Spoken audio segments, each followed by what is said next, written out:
He's bad, bad, oh so bad. Bad to live with you.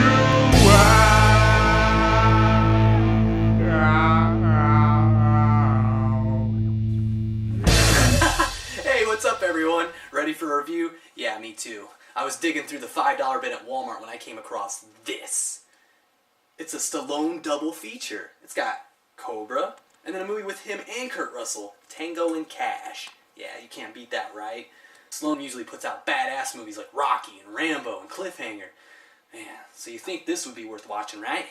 Well, it's nothing but 80s one-liners, so get prepared. I don't know which one's cheesier, so I'm reviewing them both. I'm gonna have to really beef up for this. I think I know how.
Here we are, the 1986 classic Cobra, directed by George P. Cosmatos. He also did Rambo 2 and Tombstone.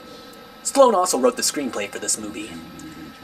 It opens on a close-up of Stallone holding a gun. He proceeds to fire, and yeah, you know this is gonna be fucking action-packed, yeah. The movie cuts away to a warehouse where we see a cult of people clinging two axes together.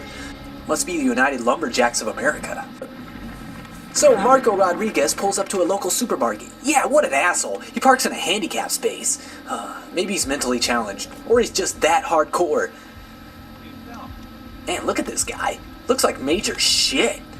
So he's wandering around the store and discovers they're all out of adult diapers. This really infuriates him, and up comes the shotgun.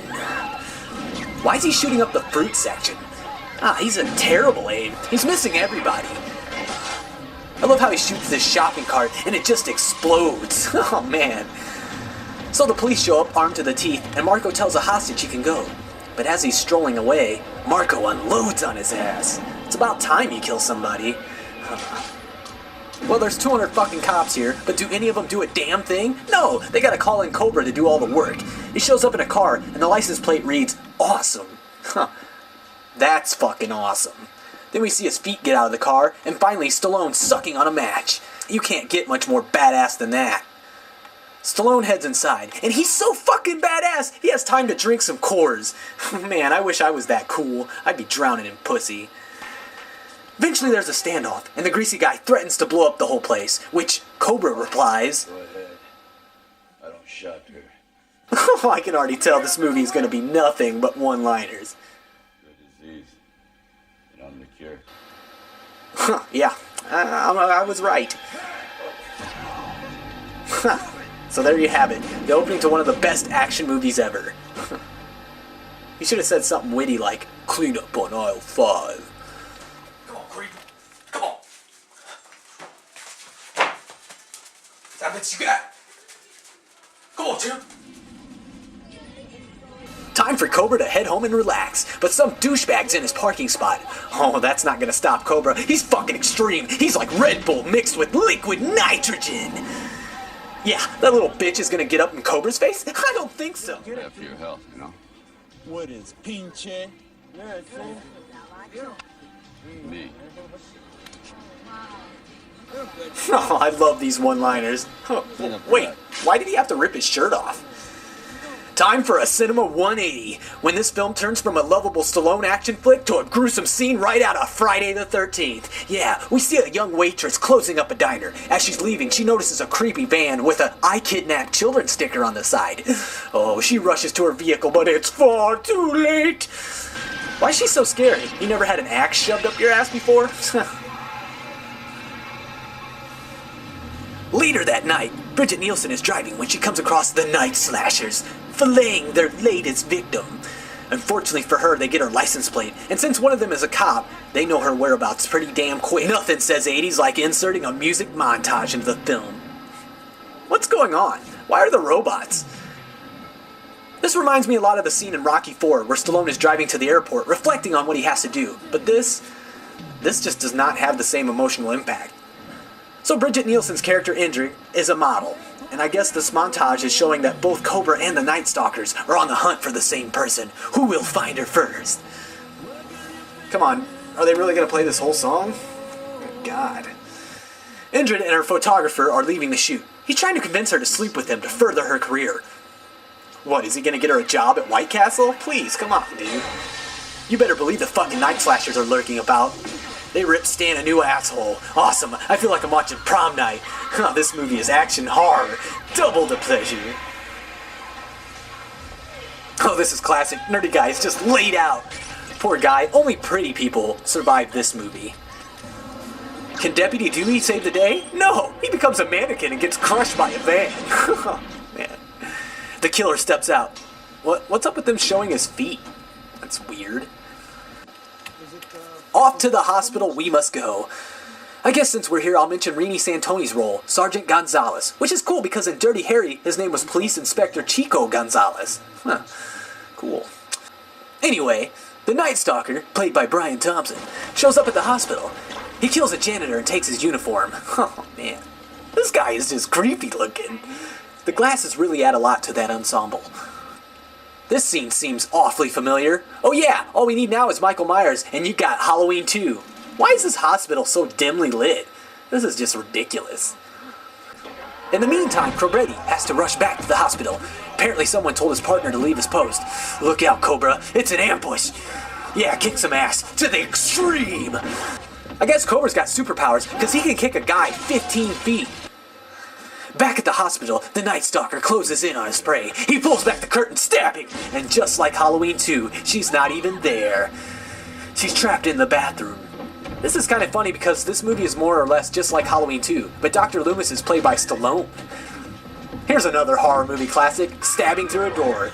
Here's Johnny! Anyway, Indrid runs into a dark, mysterious hall, screaming at the top of her lungs. And what happens next, folks, is one of the funniest things I've ever seen. She pushes the fire alarm, ducks behind a corner, and then like 100 patients and doctors come rushing out into the hallway. What the fuck, seriously? Literally, there's 100 people in these 8 rooms, and not a single one of them heard this guy stabbing through a door and a woman screaming for help. Wow, I don't know. Time for a motherfucking car chase. No 80s action movie is complete without it. It's got everything. Tight turn burnouts, some swerving all over the road, shooting out a window, and some reverse 180s. I love how Stallone is able to blow shit up with like 10 bullets. There's nothing left of this truck but the frame. Huh, what a badass. So they're hill hopping a bit, and Stallone crashes into a boat. Guess what happens when he gets out? They show his feet. Oh man, this director is obsessed with that. Oh yeah, I tell you that. Our hero takes Indrid to a safe house, which is just a sleazy motel. What kind of safe house is that? And you only bring 2 cops with you, and one of them is the bad guy? Oh, and of course an army of badasses show up. Oh man, this is unbelievable. I love how all the Night Slashers have the worst aim of all time, but Cobra never misses with a single bullet. He doesn't even have to aim at his targets. So our heroes escape the motel and take off in a black truck. Again, Cobra is just annihilating these guys without any effort. In some instances, he kills like 2 bad guys with 1 shot. Where are these guys coming from anyway? This is overkill. What would this movie be without a dirty warehouse? Yeah, why do all 80s action movies end in a warehouse? Whatever. So it's the final showdown between Cobra and the Night Stalker. Nothing like a little head-to-head action. Cobra finally gets the drop on him, and this guy says the stupidest shit. After a century of one-liners, they finally battle, and all the scene needs is some Michael Jackson, and you're set. You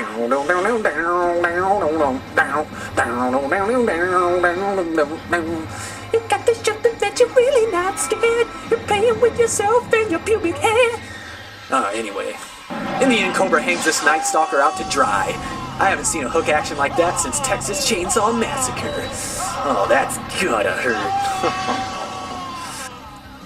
And finally, what would an 80s action movie be without the hero driving off with his bitch into the sunset?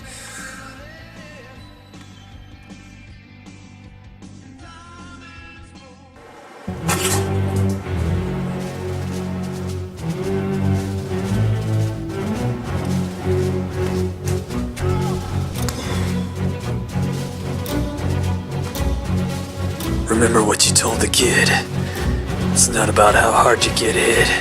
It's about how hard you are when you're slamming it inside a vagina. Now get up.